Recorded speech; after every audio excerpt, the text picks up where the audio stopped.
nessa manhã, repartir um ensinamento aqui com vocês, algo que eu estava refletindo. Eu tenho certeza que a gente vai ter um tempo legal. Já são 9h25. Vou ver aqui para eu não demorar muito, né? Mas eu tenho certeza que a gente pode ter um tempo muito especial.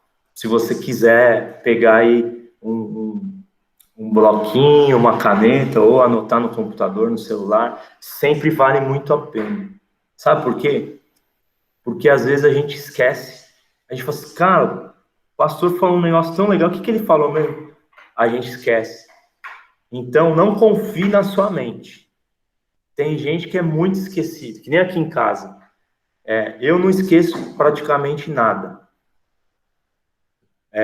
Mas a Flávia, meu Deus do céu, ela esquece, tu esquece carteira, esquece a Bíblia, esquece praticamente tudo. Então, e aí eu fico ajudando ela a de repente, ela melhorou ao longo dos anos, mas vira e mexe, tem umas recaídas. Até parece. A minha mãe me conhece bem, né? Na verdade, aqui é uma piada interna. Isso daí é o inverso, né? Eu que sou esquecido demais. Mas o que acontece? A gente não pode confiar na nossa mente, né? Então, o que é o segredo? A gente anotar. Eu anoto, às vezes, os compromissos que eu tenho durante um dia.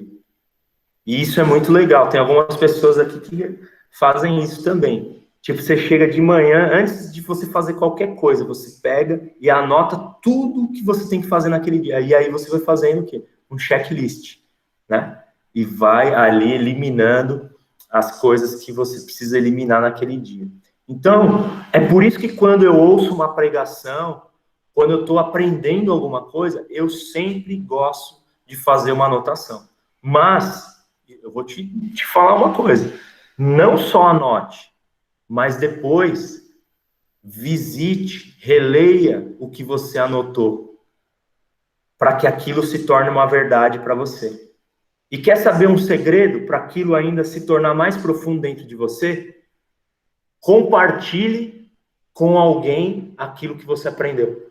Porque quando você compartilha, aquele ensino, ele é fixado ainda de forma mais profunda dentro de você. Amém, gente? Eu queria, se o pessoal da mídia puder me ajudar, falar para vocês, o chat vai ficar aberto aqui, tá? Vocês podem aqui ir comentando e falando, interagindo com a gente. E eu queria que o pessoal da mídia, eu queria ler com vocês Efésios 2:10. Efésios 2:10. Queria começar por aqui hoje.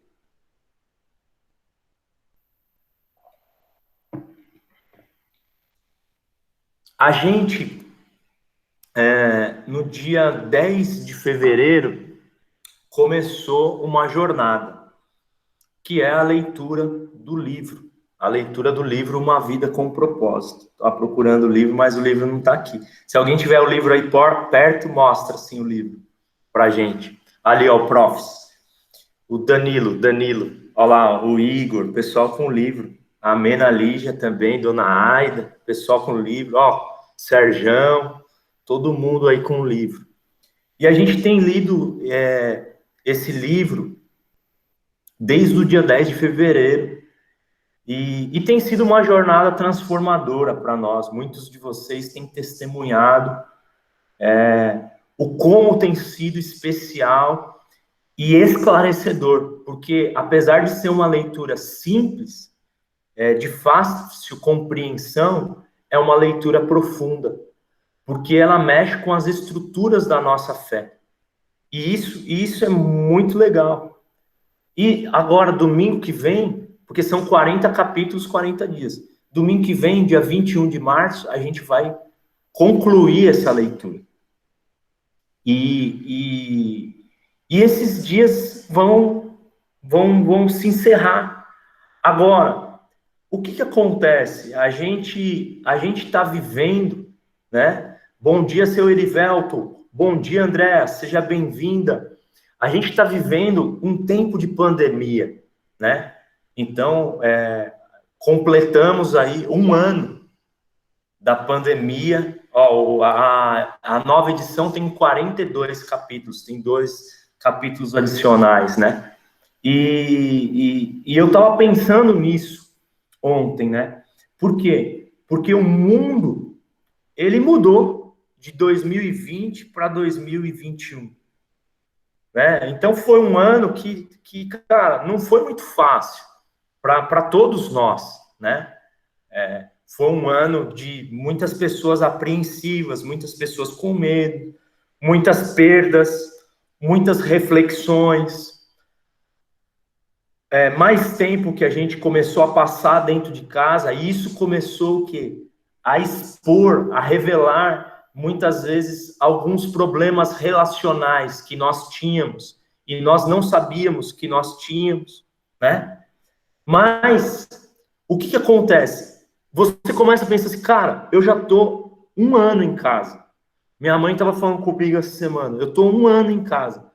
E minha mãe, ela está no grupo de risco, ela tem feito o isolamento social, assim, de forma rígida. Acho que ela saiu 5 ou 6 vezes durante um ano de casa. Então, olha só, cara, já passou um ano. Ou seja, a gente já tem menos um ano de vida. E a sua vida está passando. E os anos estão passando. E mais do que nunca, a gente está enxergando que a necessidade que nós temos de viver uma vida com significado. Porque toda vez que você não está vivendo uma vida com significado, uma vida sem propósito, isso significa que você está desperdiçando o seu tempo. Eu não sei se isso já aconteceu com você, mas muitas vezes eu já me senti assim, desperdiçando o meu tempo. Às vezes você vai pegar ali o celular e você fala assim, deixa eu responder uma mensagem. E quando você vai ver, você ficou 1 hora no celular. Quando você vai ver, você ficou 2 horas no celular. E a vida está passando de forma veloz. Cara, hoje já é o dia 14 de março. Então, o que a gente precisa pensar? Poxa, a gente já passou aí quase por um bimestre do ano de 2021. Parece que foi ontem que estava começando o ano. Então, eu acho que urgentemente nós precisamos nos levantar para viver uma vida com significado, para viver uma vida com propósito. E a primeira coisa que eu queria te falar aqui nessa manhã é: não há mais tempo a perder. Não perca mais tempo na sua vida. Não perca mais tempo. Agora, eu começo a pensar numa coisa, porque eu começo a viajar em relação a esse tempo que a gente está vivendo. Né? Por quê? Porque falta uma semana para a gente terminar uma leitura de 40 dias. E aí, cara, quantas vezes na sua vida você quase chegou lá? Quantas vezes na sua vida você bateu na trave? Eu conheço um amigo que ele parou a faculdade de engenharia dele no último semestre de formação acadêmica dele. Eu conheço um amigo meu que o filho dele, ele desistiu de uma bolsa de estudo ali no Mackenzie no último semestre. Então, quantas vezes a sua vida, ela bateu na trave? Você quase conseguiu, você quase acertou, você quase chegou lá. Só que muitas vezes isso vai se tornando uma rotina, isso vai se tornando uma realidade. Nós vivemos uma vida de quase. E eu quero te dizer que Deus, Ele não te chamou para viver o quase, mas Ele te chamou para ser uma pessoa que conclui etapa. A Bíblia fala em Filipenses 1,6, aquele que começou a boa obra é fiel e justo para completá-la até o dia de Cristo Jesus. Então, o que eu queria te dizer? O que se sabe sobre a nossa vida? Que Deus começou uma obra. O que se sabe sobre a nossa vida? Que essa obra ainda não terminou. Então, nós sabemos que Deus, ele quer concluir uma obra na nossa vida. E ele não te chamou para ficar no quase, mas ele te chamou para ir até o fim. Então eu quero dizer sobre você, talvez tenham pessoas aqui que você tenha frustrações, talvez tenham pessoas aqui que várias e várias experiências da sua vida você sempre ficou no quase, mas eu quero declarar, eu quero orar por você agora, em nome de Jesus. Eu quero declarar que esse tempo na sua vida está chegando ao fim, e você não vai ser mais a pessoa do quase, mas você vai ser a pessoa que vai concluir. Deus, ele vai concluir ciclos na sua vida. Eu quero declarar um tempo de avanço, eu quero declarar um tempo de crescimento, e isso que parecia uma maldição, porque quando você vai chegando perto de um fim de um ciclo, você vai ficando com medo, você vai ficando com apreensão, aquela frustração vai tomando conta de você, mas eu quero declarar que isso não vai mais tomar conta na sua vida.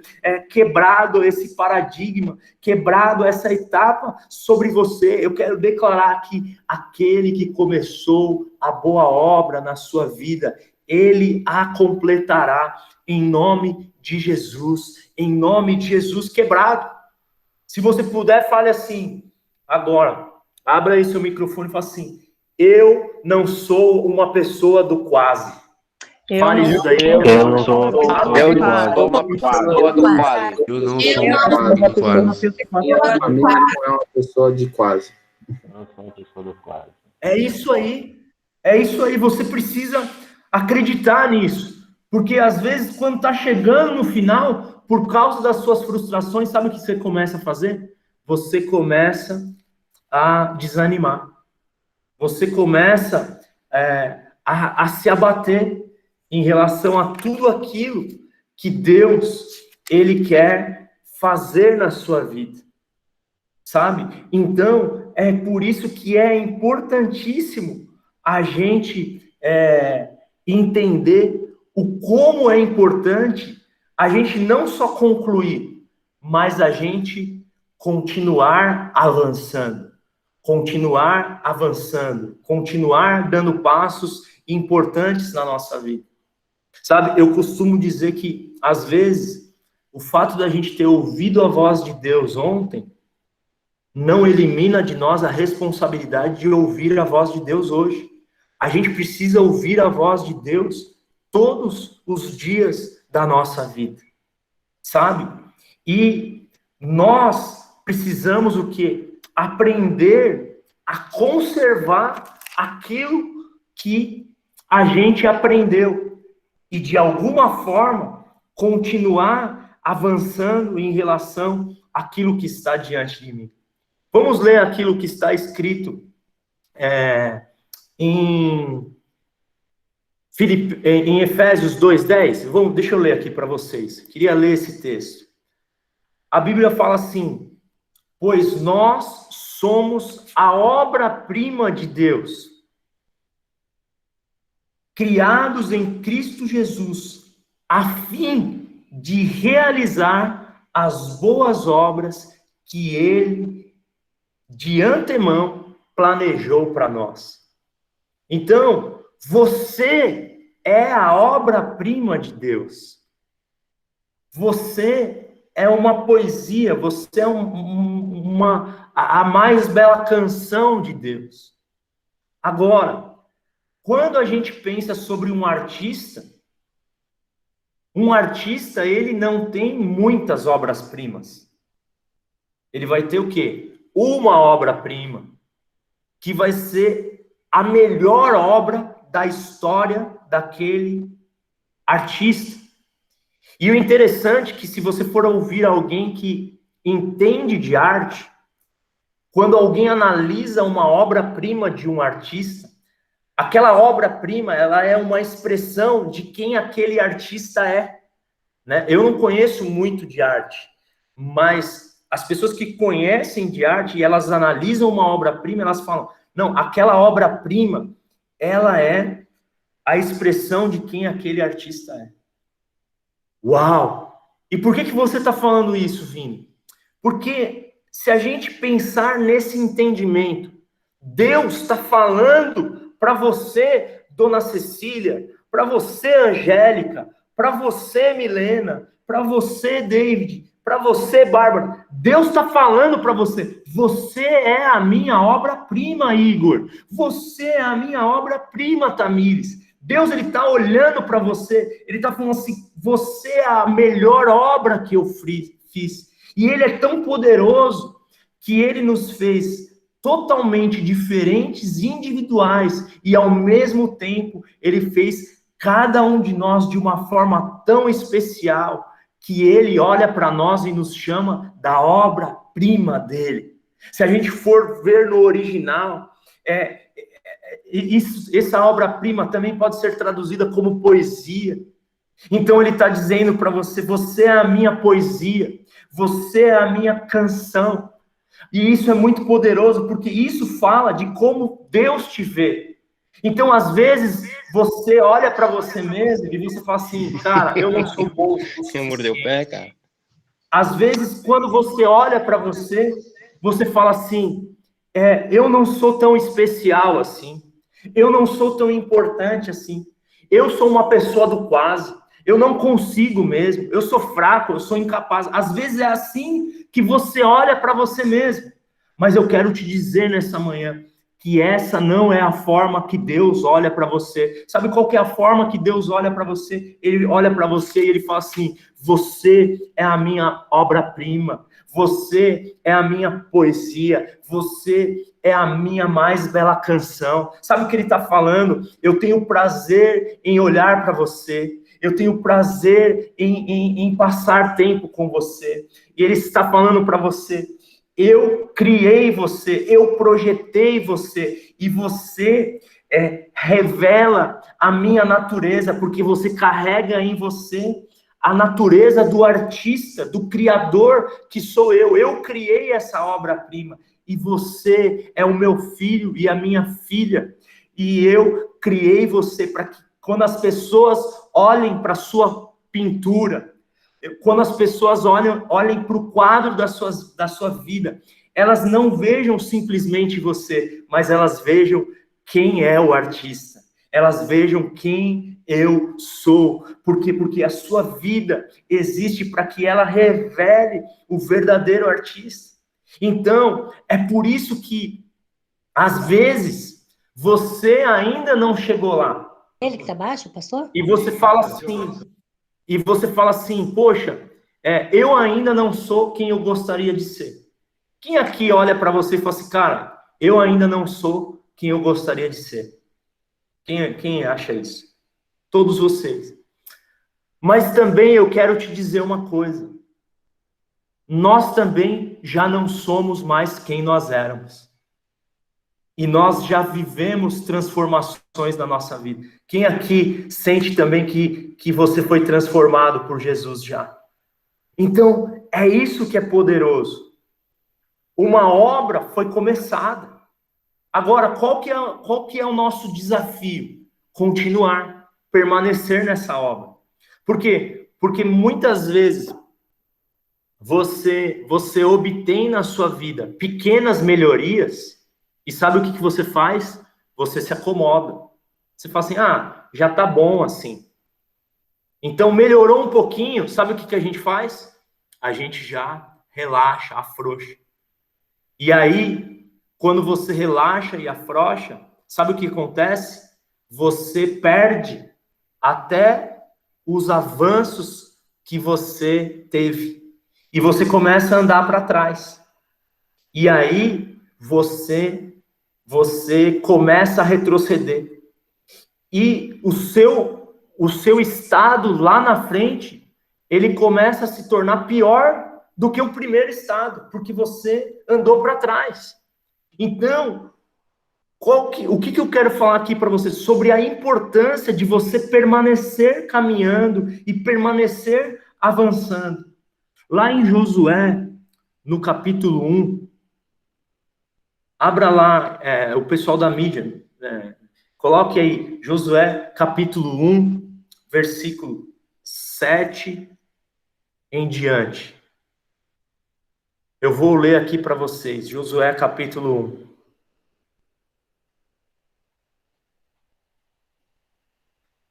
Olha o que ele fala.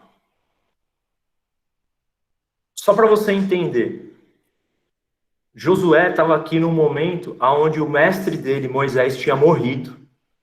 E agora ele ia substituir Moisés. Imagina, ele ia substituir o melhor cara de todos os tempos. Era difícil. E ele estava com medo. Né? É a mesma coisa se a gente pensa assim, o melhor jogador de todos os tempos de futebol. Quem que é? O Messi, né? Então imagina alguém vai substituir o Messi. É muito difícil. Não é verdade? Agora, Josué estava com medo disso. Né? Olha o prof colocou aqui, Ibrahimovic. O Josué estava com medo disso. Ele falou assim, eu não vou conseguir substituir ele à altura. Assim como nós nos sentimos inseguros. Às vezes você fala assim, eu não estou preparado para isso. Mas aí Deus dá um segredo aqui. Aí ele fala assim para Josué, seja forte e muito corajoso. Porque ter coragem não é para quem não tem medo. Você precisa da coragem para vencer o medo. Porque quem não tem medo não precisa de coragem. Porque quem não tem medo é destemido, não é corajoso. A pessoa que ela é corajosa, ela vence o medo através da coragem. Então Deus fala isso para ele. Mas aí ele fala assim, agora, tenha cuidado de fazer o quê? De cumprir toda a lei do meu servo Moisés. E não se desvie nela, nem de um lado para o outro. Assim você será bem sucedido. Coloca aqui o 8, por favor. Então, olha, Deus, ele está dando o quê? Umas chaves para que Josué, ele seja bem sucedido. Para que ele tenha sucesso. Aí ele fala assim, relembre continuamente dos termos desse livro.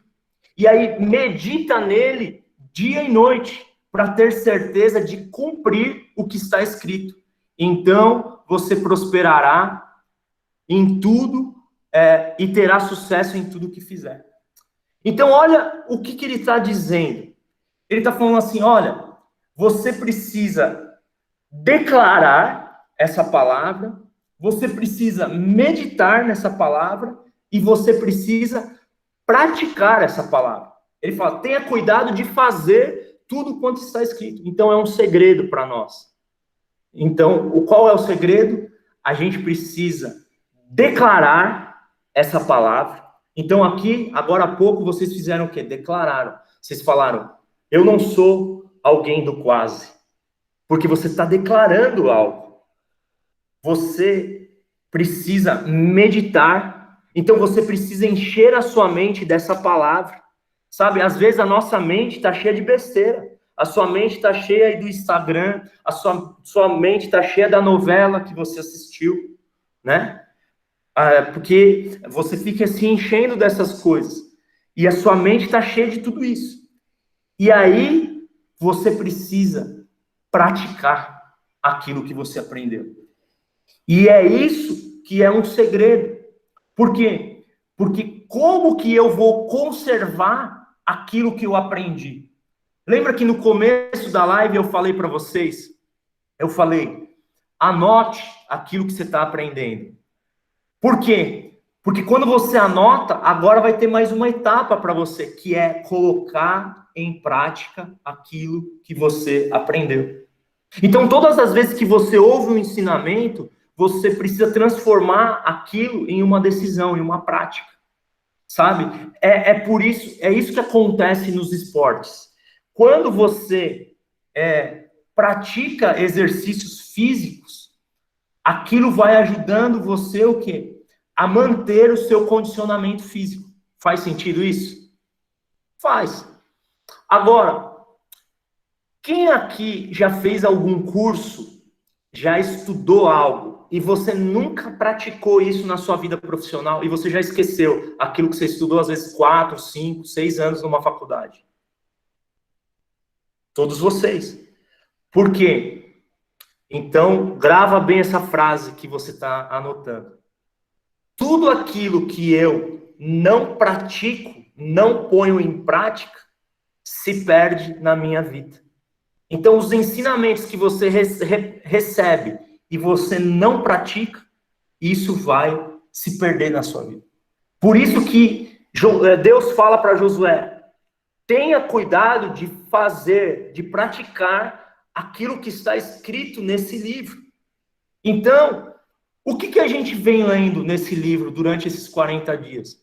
A gente vem lendo sobre os propósitos de Deus para a nossa vida aqui na Terra.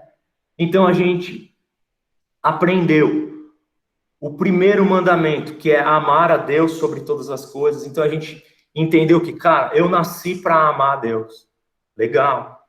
O segundo propósito que a gente aprendeu no livro, eu nasci para ter comunhão com as pessoas, que é o segundo mandamento, amar o próximo como a ti mesmo. Aí a gente aprendeu o quê? O terceiro mandamento, que é sermos semelhantes a Jesus Cristo, que é o fato de nós sermos discípulos de Jesus. E agora a gente está aprendendo sobre o quarto propósito, que é o fato de nós servirmos ao Senhor. E esse quarto propósito, ele é uma chave. Por quê? Porque ele é a forma prática de nós colocarmos em prática tudo aquilo que nós aprendemos. Então, como que você aprende a praticar o seu amor a Deus? Servindo. Então, quando você serve, é uma atitude de adoração a Deus. Como que você aprende? Quando você coloca em prática o fato de você amar as pessoas, servindo as pessoas. Quando você serve o seu irmão, quando você serve a sua família, você está colocando em prática aquilo que você aprendeu. Como que você aprende a ser semelhante a Cristo? Servindo. Por quê? Porque o que Jesus ele fez aqui na Terra, ele veio para nos servir e não para ser servido. Por quê? Porque essa é a diferença do reino de Jesus. O reino de Jesus é diferente da cultura que nós vivemos aqui na Terra. Por quê? Porque o reino de Jesus é um reino invertido. Aqui na nossa cultura, a gente vive o quê? A lei do mais forte, é ou não é? O mais forte é o que prevalece sobre o mais fraco. Quem é o melhor? Aquele que é mais poderoso. Então, aquele que está no topo. Quem tem sucesso? Aquele que é o mais vitorioso de todos. Então, é isso que a cultura dessa terra ensina para nós. Uma vez eu estava atendendo um cliente e ele falou uma coisa para mim e eu entendi como as pessoas veem a terra, veem as coisas. Ele falou assim, Vinícius, quando alguém estiver caindo de um precipício, eu não estendo a mão para ajudar essa pessoa. Porque se eu estender a mão, essa pessoa, ela vai me levar com ela para baixo. Por quê? Aí eu entendi. A nossa cultura, ela ensina a gente a só pensar em nós mesmos. Ela ensina a gente a descartar as pessoas quando elas precisam da nossa ajuda. Mas eu quero te dizer que o reino de Deus, ele não é assim. O reino de Deus é um reino invertido. Então, é por isso que as pessoas, elas não entendem o cristianismo e ela não entende o evangelho. Porque a gente pode ler a mensagem de Jesus. O que Jesus ensinou pra gente? Você fala assim, pastor, mas por que reino invertido? Porque o que Jesus ensinou pra gente? Jesus ensinou aqui, as pessoas falam que o maior é aquele que está no topo. Mas Jesus ensinou o quê? Que o maior é o menor. Não é isso que Jesus ensinou? É por isso que o reino é invertido. O que Jesus ensinou? Que o último é o primeiro. Não é verdade? Então, vamos supor aqui, ó, o Serjão, que torce para o Vasco. Para Jesus, o Vasco não teria sido rebaixado, teria sido campeão do campeonato. Né? Aí, ó, Serjão, já dá para se alegrar. Então, olha o que a pessoa fala. Quem está lá no fim né? Uma vez um gerente meu falou assim, Vinícius, quem pouco é visto, pouco será lembrado. Mas Jesus, ele não ensinou a gente isso. Ele falou assim, entra no seu quarto e fecha a sua porta. Por quê? Porque o Pai vê você em secreto. Você percebe como os ensinamentos de Jesus e o reino de Jesus, ele é diferente do nosso reino aqui na Terra? Jesus disse assim, quem morre, vive. Quem perde a vida é que encontra a vida. Então você percebe que o sistema de Jesus não é um sistema piramidal, onde o maior ele está lá no topo e ele está explorando embaixo.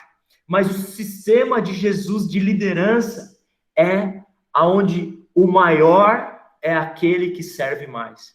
Diga isso. O maior é aquele que serve mais. Sabe, talvez você está aqui e você tá querendo chegar no topo. Você está querendo ser o maior. Você está querendo o reconhecimento. Você está buscando isso. Parece que é isso que alimenta a sua alma, isso que alimenta o seu ego. Eu quero te dizer uma coisa. Você quer ser o maior? Seja aquele que serve mais. Seja aquele que morre mais. Seja o menor. Seja o último. Seja aquele que morre, porque quem morre, vive. Sabe quem é o maior no casamento?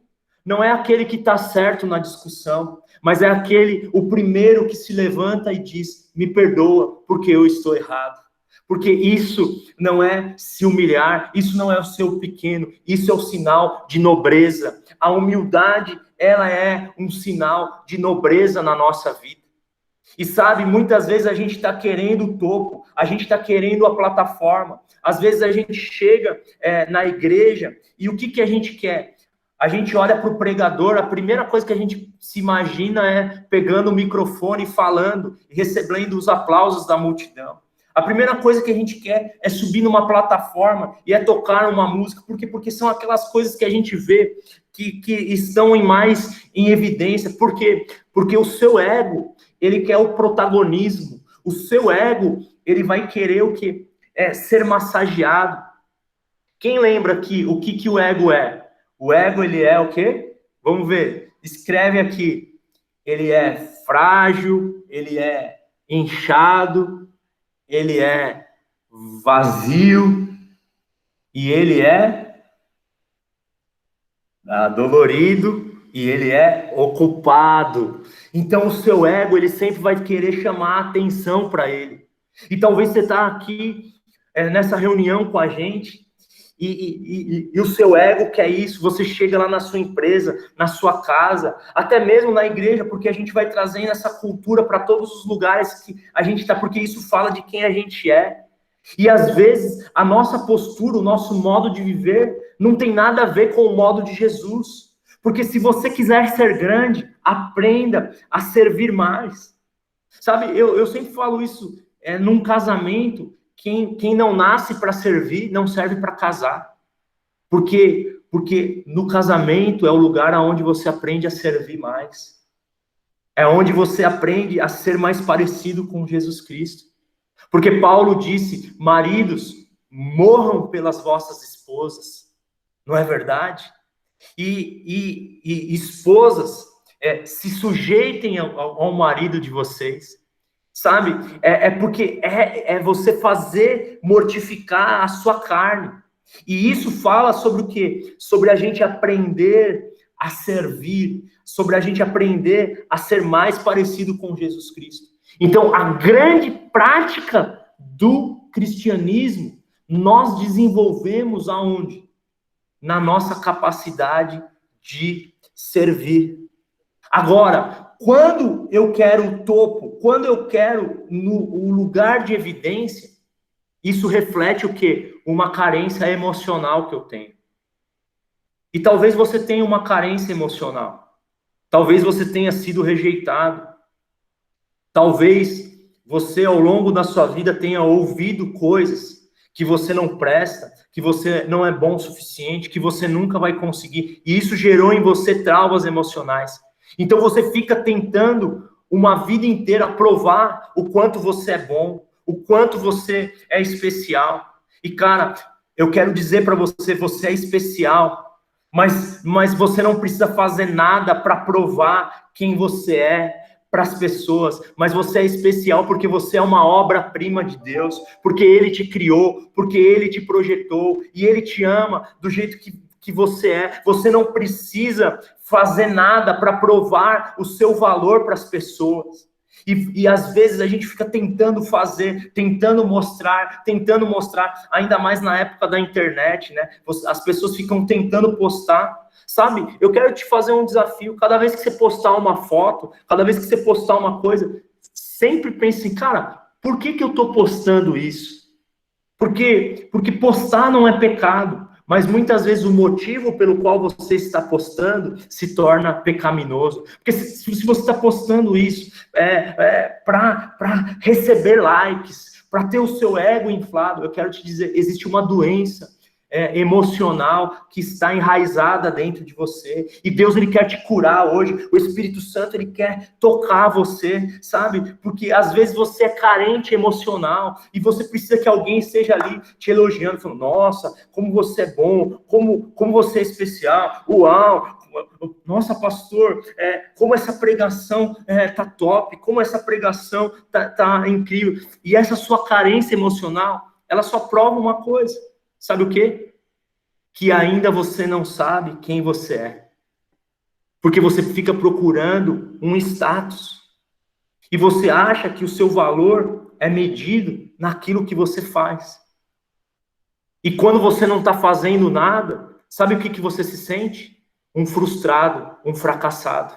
Mas eu quero dizer nessa manhã para você, você não é um frustrado, um fracassado. Você é uma obra-prima de Deus. Você é a mais bela canção de Deus. Você é a poesia de Deus. Você já é especial. Você já é um filho e uma filha amada de Deus. Você é a mais bela canção de Deus. E é por isso que você precisa entender o que? Essa que é a sua identidade. Porque nós temos uma identidade. Nós temos o nosso valor. Nós temos a nossa forma. E, cara, não importa se você está magrinho, se você está cheinho, se você é alto, se você é baixo, se você é moreno, se você é negro, se você é branco, se você é loiro, se você é pardo, não importa. O que importa é se você é pele amarela, pele vermelha, japonês, não importa. Porque essa é a sua forma, foi assim que Deus te projetou, e você é especial do jeito que você é, e você precisa entender aquela que é a sua forma. Sabe por quê? Porque senão você vai ficar sempre se comparando, e você sempre vai tentar ficar desenvolvendo os dons e os talentos que outras pessoas têm e que você não tem.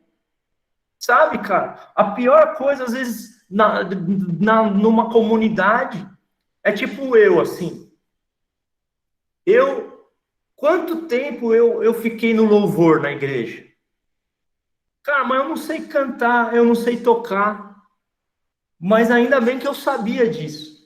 O pior é a gente ali, ruim demais. Cantando que nem uma taquara rachada. E aí alguém precisa falar assim pra você, viu? Você não quer guardar o seu talento para daqui 20 anos? E aí a gente, assim, não. Mas às vezes você tem um talento. Então, o que é legal? Cara, você saber quais são os seus talentos. Você saber no que você é bom, mas também você saber no que você não é bom. Sabe? Às vezes a gente tem dificuldade para isso. Sabe? Pergunta para as pessoas. Cara, sabe? Pergunta para os seus amigos, pergunta para os seus pais, pergunta para as pessoas que andam com você. Cara, no que eu sou bom? No que eu não sou bom? E aí você vai o quê? Se descobrir.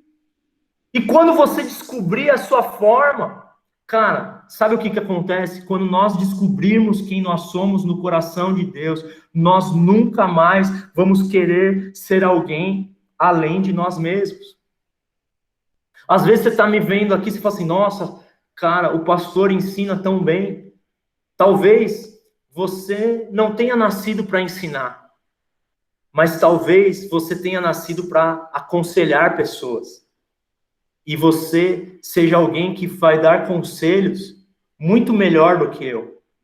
E não adianta eu ficar querendo aquilo que você tem, e você ficar querendo aquilo que eu tenho. Não adianta a gente ficar se comparando, porque a comparação é como um câncer relacional que vai nos destruindo e vai nos descaracterizando daquela que é a nossa verdadeira identidade em Cristo Jesus. Então, cara, Deus, ele criou você exatamente como você é. Deus, ele te colocou nessa família que você está. E ele te deu essas características que você tem, esses talentos que você tem. Sabe, alguns têm força, outros vão ter inteligência. E para vencer uma guerra, o que a gente precisa? Só da inteligência? Não. Só da força? Não. A gente precisa casar a força com a inteligência. E aí, juntos, nós seremos melhores. É por isso que você precisa aprender o quê? A aceitar a sua forma. Então, aceite quem você é. Aprenda a apreciar a sua forma. Sabe? A apreciar os seus talentos, os seus dons. E quando você aceitar, quando você apreciar os seus talentos, sabe o que você vai começar a fazer? Você vai começar a desenvolver eles. É por isso que João Batista, ele ali, o Profis pregou outro dia, estava dizendo, lá em João 3, quando perguntaram para ele acerca de Jesus, João Batista, ele era tipo assim, o artista mais famoso da época. Quem que é o artista mais famoso da época? Agora, dos nossos dias atuais. É o Wesley Safadão? É ele? Qual que é o maior artista? É que eu não conheço. Alguém fala aqui para mim. Quem que é o artista mais famoso? Que tem mais seguidores aí, a pessoa do Insta. Alguém sabe alguma coisa? Fala aí para mim, uma pessoa muito influente. Quem sabe aí me dizer, me ajudar? A Beyoncé. A Ana falou aqui, a Beyoncé. Tudo bem. Imagina uma coisa. O Eric falou aqui, o Plinão. O Plinão realmente o cara. Plinão. Então imagina assim, a mídia chegou em João Batista e falou assim, Beyoncé, Kardashians, aqui que a Geice falou, Plinão, você não está incomodado com Jesus? Jesus está ficando famoso, ele vai tomar o seu lugar, cara. Você não está preocupado? Aí sabe o que João Batista respondeu? Ele falou assim, não, cara. Eu quero que ele cresça e eu quero que eu diminua. Porque eu não sou o noivo, ele é o noivo. Eu sou amigo do noivo.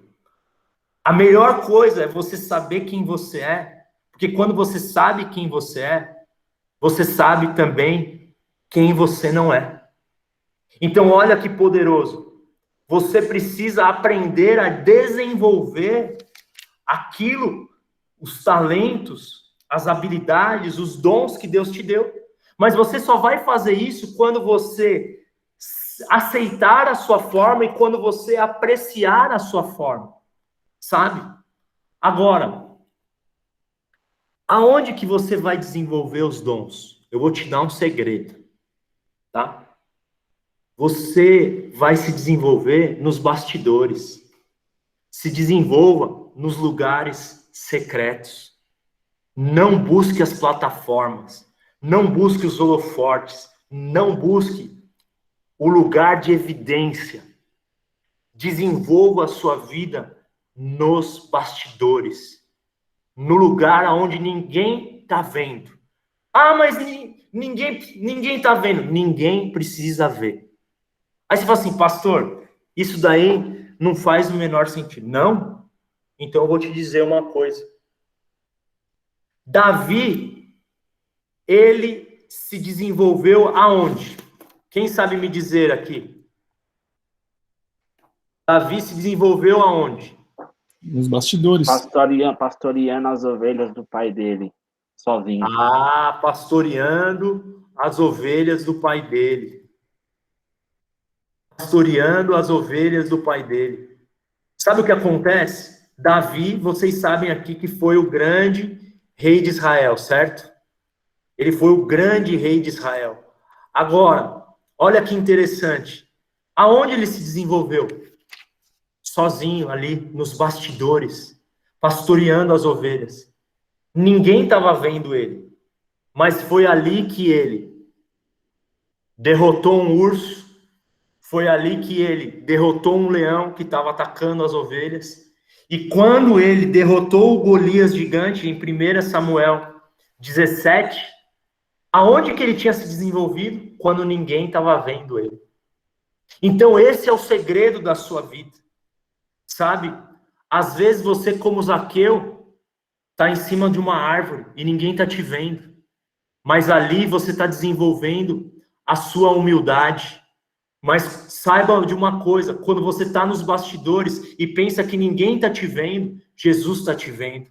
A mulher do fluxo de sangue passou pelo meio da multidão, ali em Marcos 5, e Jesus falou, alguém me tocou, porque quando ninguém estava vendo, Jesus estava vendo ela.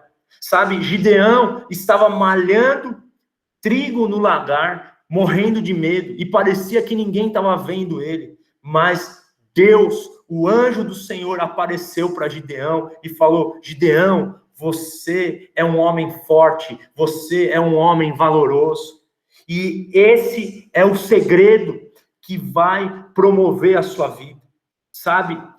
Eu quero te dizer uma coisa, nós precisamos ser libertos hoje de todo espírito de autopromoção. Nós não podemos querer usar a nossa influência, os nossos talentos, as nossas habilidades para nos autopromover. Não, no reino de Deus não existe autopromoção, porque ninguém se promove. No reino de Deus, é Deus que vai promover você. Filipenses 2, ele diz assim, considerem os outros superiores a você. E aí ele fala o quê? Tenham em vós o mesmo sentimento que houve em Cristo Jesus. E aí ele fala assim, o qual se esvaziou e foi obediente até a morte de cruz. Aí ele fala assim, por isso o Pai o exaltou. Então, quando você se esvazia, quando você entra num lugar de humildade, o Pai é que te promove. Então, não se promova. Deixe que o Pai te promova, deixa que o Pai o exalte. É por isso que fala lá na música, acho que é do Casa de Davi, né? O nome sobre todo nome, o Pai o exaltou, é o Pai que vai te exaltar, é o Senhor que vai te promover. Se Ele quiser colocar você em evidência, Ele vai colocar. Se Ele quiser colocar você no palácio, Ele vai colocar. Mas entenda uma coisa, não é isso que faz de você alguém especial. Às vezes a gente vai viver uma vida toda nos bastidores, e isso talvez nunca ninguém vai conhecer você, mas quando chegar lá nos céus, Abraão vai falar assim, profs, você é o cara que eu quis conhecer na minha vida, porque aqui nos céus tá todo mundo falando de você, mas talvez o Profs não foi um pregador famoso, Profs não foi de uma mega church, mas nos céus ele era conhecido, porque mesmo sabendo, trabalhando nos bastidores, ele sabia o valor dele, ele sabia a posição dele, e às vezes você tá falando assim, mas nos bastidores ninguém me vê. Cara, não importa se ninguém tá te vendo, não importa se ninguém tá olhando para você, eu quero dizer para você nessa manhã,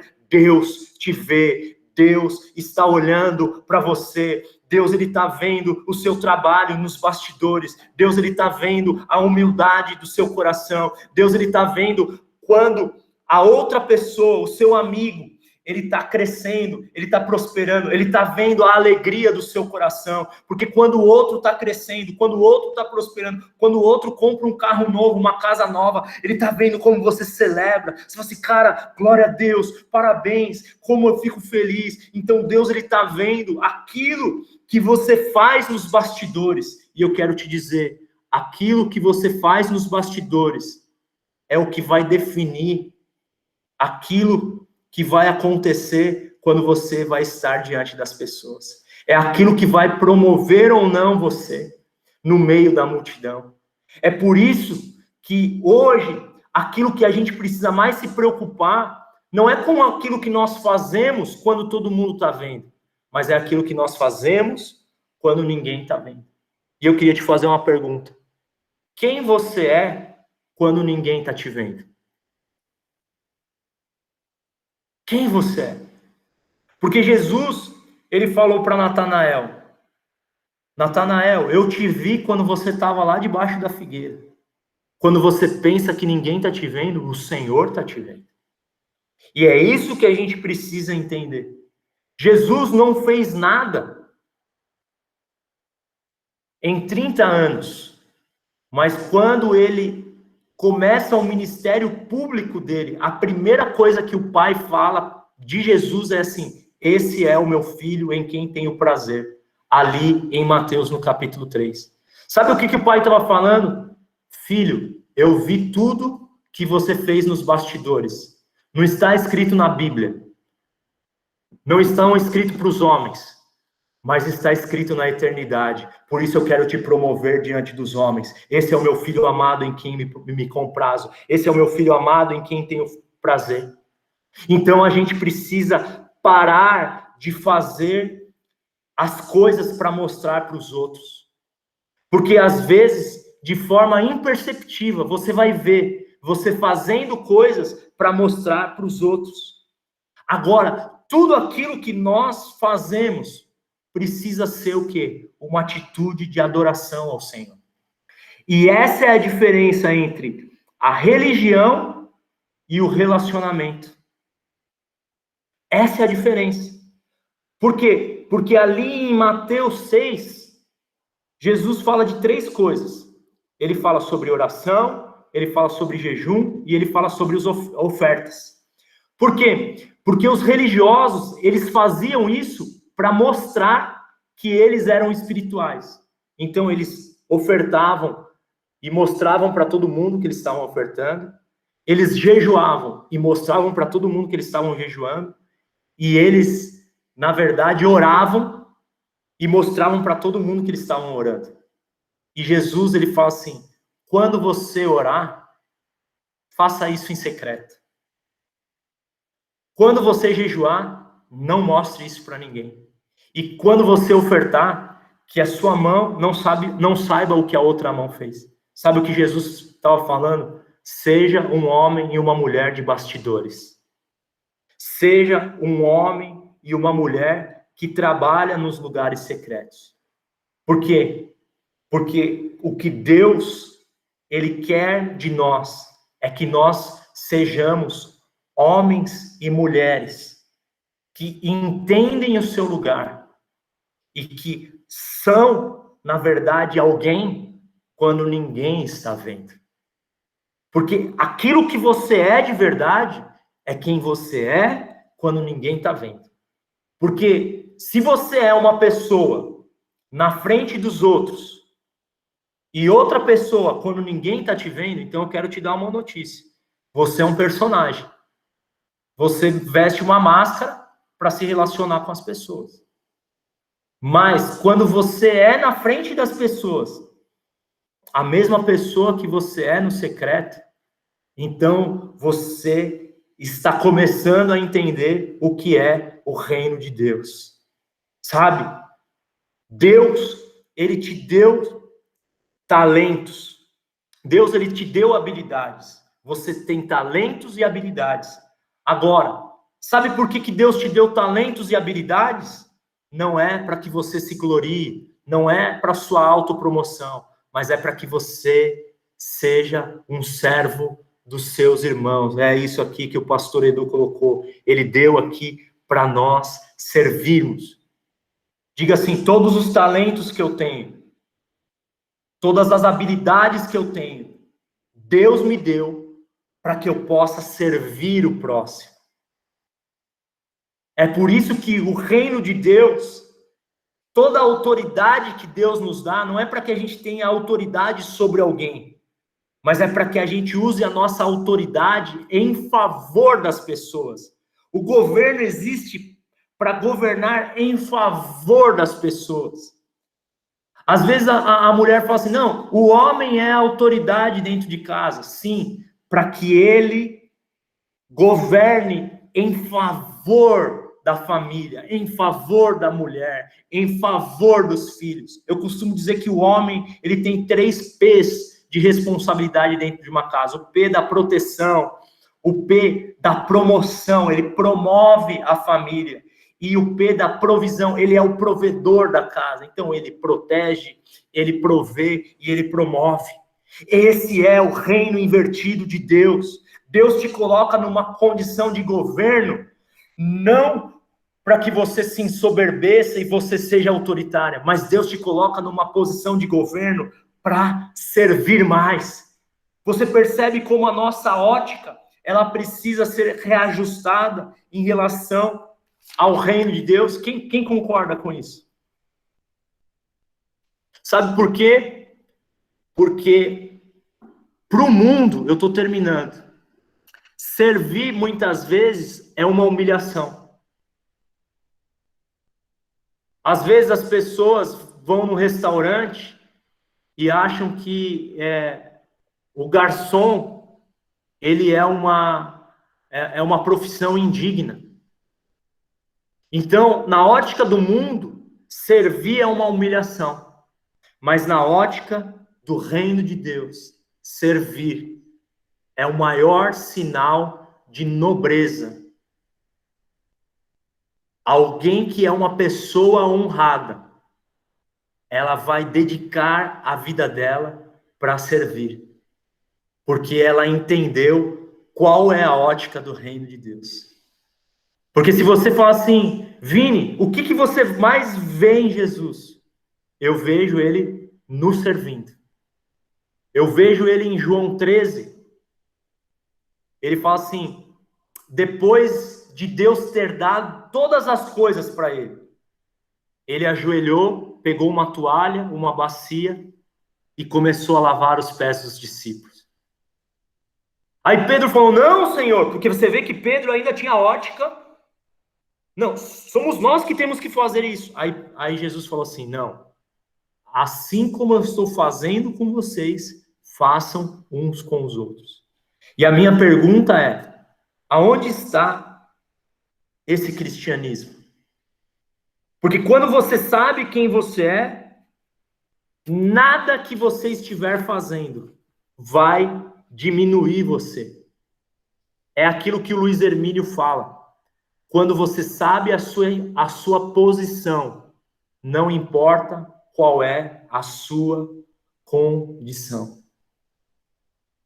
Sabe, eu preciso pensar hoje, aquilo que eu estou construindo na minha vida, é para mim ou para que as pessoas, elas enxerguem Deus naquilo que eu estou fazendo?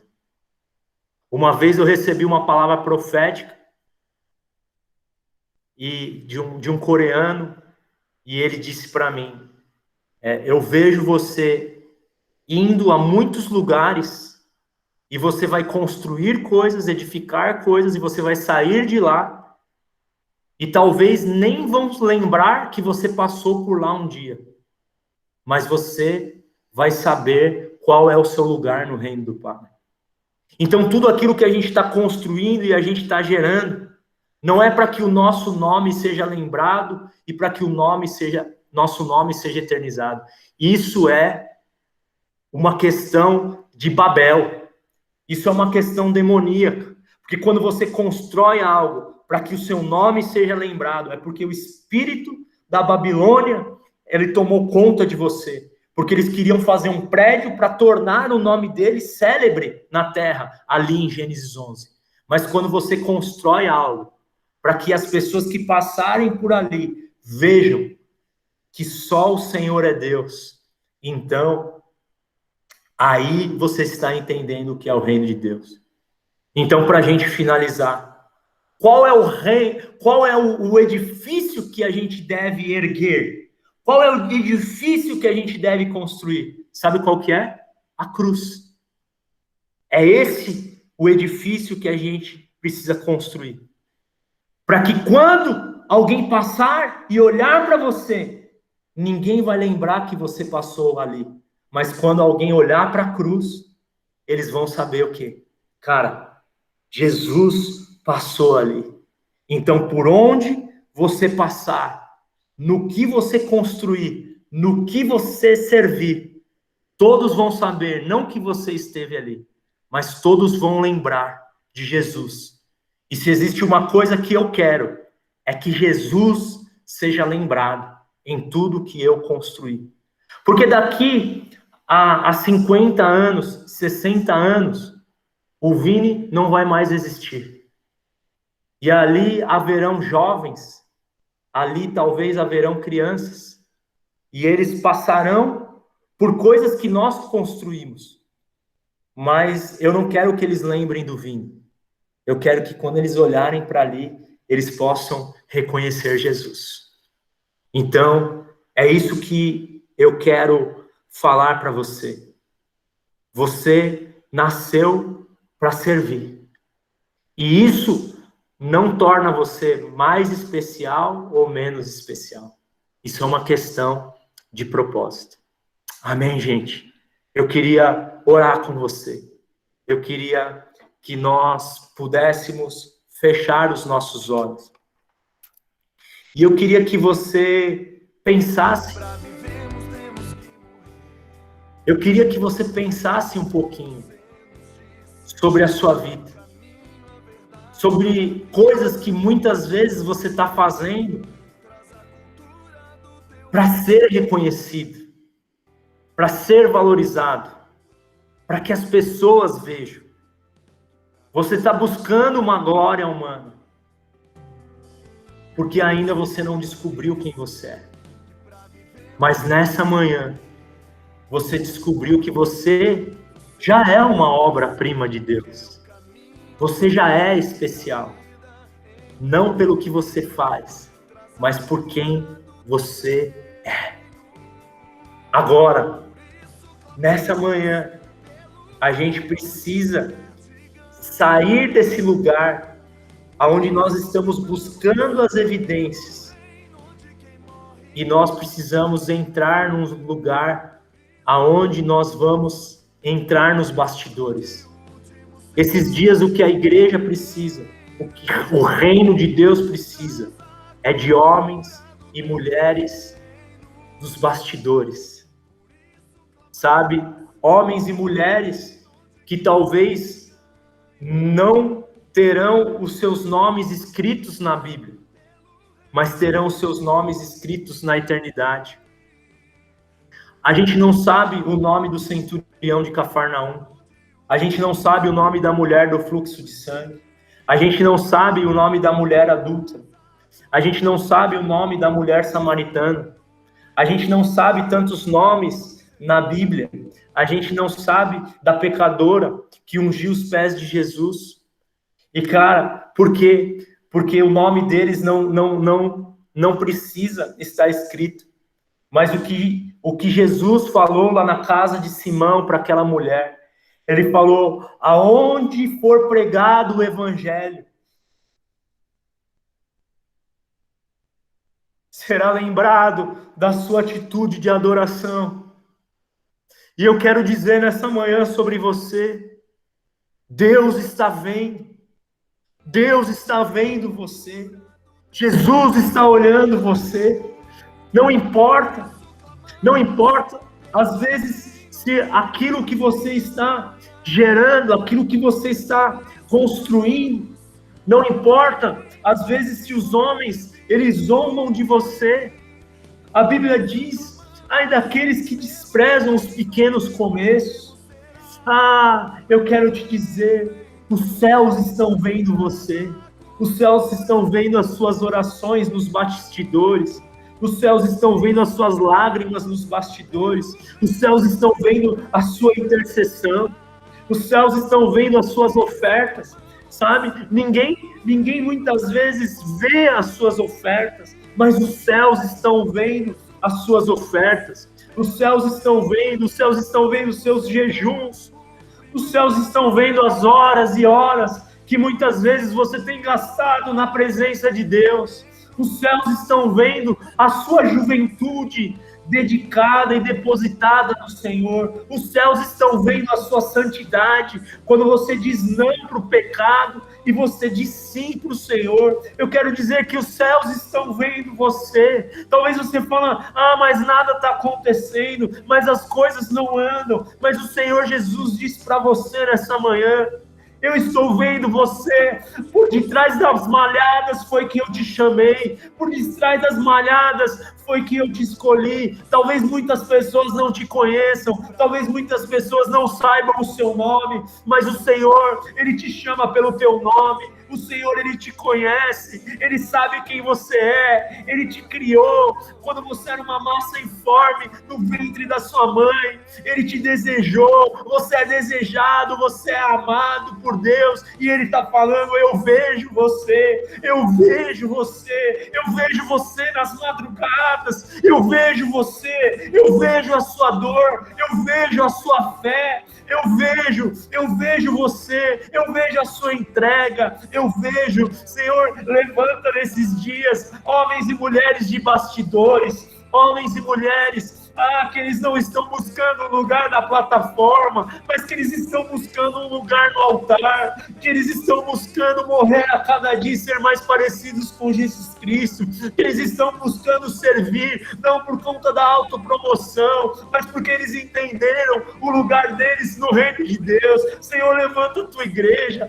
levanta a igreja de Jesus Cristo, levanta homens e mulheres parecidos com Cristo. Senhor, que o nosso ego morra, que a nossa necessidade de elogios morra, que a nossa necessidade de reconhecimento e de autopromoção morra. Senhor, que a gente entre nesse lugar de aceitação, que a gente aceite, Senhor, os dons, que seja destruída agora toda a mentalidade de comparação. Talvez os seus pais comparavam você com os seus irmãos e você desenvolveu uma cultura de comparação. Você fica se comparando e comparando os outros. Cara, mas Deus não nos criou para nós nos compararmos, mas sim para nós cooperarmos um com o outro. No reino de Deus não existe comparação, mas existe cooperação. Então aprenda a aceitar aquilo que Deus colocou nas suas mãos. Aprenda a apreciar os seus talentos. Talvez você não tenha algo que outra pessoa carrega, mas você tem algo especial e comece a desenvolver isso. Eu quero declarar nessa manhã um tempo de ativação dos seus dons, um tempo de ativação dos seus talentos, e Deus vai te levantar, Deus, Ele vai te erguer. Deixa Deus te promover, deixa Deus te colocar aonde Ele precisa te colocar. Se submeta debaixo das potentes mãos dele, se humilhe, e no tempo certo é Ele que vai te exaltar. Então, em nome de Jesus Cristo, eu abençoo você, eu abençoo a sua vida, eu te abençoo nessa manhã e faço essa oração, Deus. Levanta homens e mulheres de bastidores. O reino de Deus precisa disso. Homens e mulheres de bastidores, Pai. Porque são esses que se assentarão no trono para manifestar o governo de Deus. Os improváveis. Aqueles que ninguém espera e falam: não, você não. É isso, é você. É você que Deus escolheu. É você que Deus deseja levantar. Em nome de Jesus. Amém. Você pode dar uma glória a Deus aí, abrir o microfone, dar um aleluia, dar um amém. Glória a Deus. Glória a Deus. Aleluia. Toma posse, papai. Aleluia. Graças a Deus. Por isso clamamos pelo reino de quem perde e ganha. Por isso clamamos pelo reino de quem morre e vive. Por isso clamamos pelo reino onde o último será o primeiro. Então vem, traz a cultura do teu reino. Clamamos por Então vem, traz a cultura. Amém, gente.